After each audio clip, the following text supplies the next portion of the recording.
ప్రాణం పోయినా ఈ 9 విషయాలు ఎవరికి చెప్పకండి. సంపాదన, మన సంపాదన గురించి. ఎటువంటి పరిస్థితుల్లో మన స్నేహితులతో కానీ, బంధువులతో కానీ, ఎవరితోనూ మనం చర్చించకూడదు. ఎందుకంటే, కొందరు మీదికే బాగానే సంపాదిస్తున్నాడని ఓర్వలేకపోవచ్చు. అలాగే ఇంకొందరు వీడి సంపాదన ఇంతేనా అని ఎగతాళి చేయవచ్చు. గొడవలు, మన కుటుంబంలో జరిగే గొడవలు, సమస్యల గుర్తించి ఎవరితోనూ చర్చించరాదు.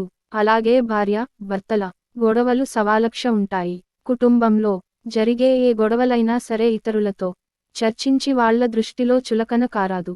వయస్సును గురించి ఎవరికీ చెప్పరాదు. ఏదైనా వృత్తికి సంబంధించిన వాటిలో లేదా ఏదైనా ఆధార్, రేషన్ ఇలాంటి వాటిలో చెప్పవచ్చు. కానీ మన స్నేహితుల దగ్గర, బంధువుల దగ్గర మన వయస్సు చెబితే శాస్త్రం ప్రకారం మన వయస్సు కరెక్టుగా చెబితే ఆయుష్షు తగ్గుతుందని పెద్దలు చెబుతున్నారు. మంత్రం, మన దగ్గర ఉన్న మంత్రాన్ని ఎవరికీ చెప్పరాదు. అందుకే పంతులు గారు కొన్ని పూజలప్పుడు కానీ, కార్యాలప్పుడు కానీ మంత్రాన్ని చెప్పేటప్పుడు విని వినిపించనట్లు చెవిలో చెబుతాడు. దానం చేసినా ఎవరితో చెప్పరాదు. మన పెద్దలు అంటుంటారు కూడా, కుడి చేతితో చేసిన దానం ఎడమ చేతికి తెలియరాదు. సన్మానం, మనకు ఎప్పుడైనా సన్మానం జరిగితే దాని గురించి కూడా ఎవరితోనూ చెప్పరాదు.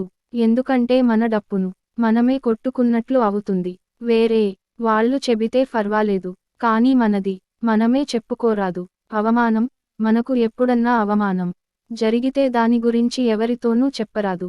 సందర్భం వచ్చినప్పుడు వాళ్ళు మనల్ని ఎగతాళి చేసే అవకాశం ఉంటుంది. ఔషధం, మనం వాడే ఔషధం గురించి ఎవరితోనూ చెప్పరాదు. ఎందుకంటే అది కొందరికి పని చేయవచ్చు, పని చేయకపోవచ్చు. మంచి జరిగితే ఫవాలేదు, చెడ్డు జరిగితే నువ్విచ్చిన మందు వల్ల నాకీ పరిస్థితి వచ్చిందని అంటారు.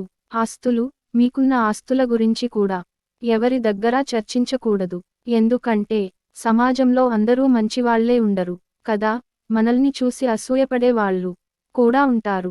కాబట్టి మన ఆస్తుల వివరాలు ఎవరితోనూ చర్చించకూడదు. ఫ్రెండ్స్, ఈ వీడియో గనుక మీకు నచ్చినట్లయితే ప్లీజ్ లైక్ చేసి మీ ఫ్రెండ్స్కి షేర్ చేయండి.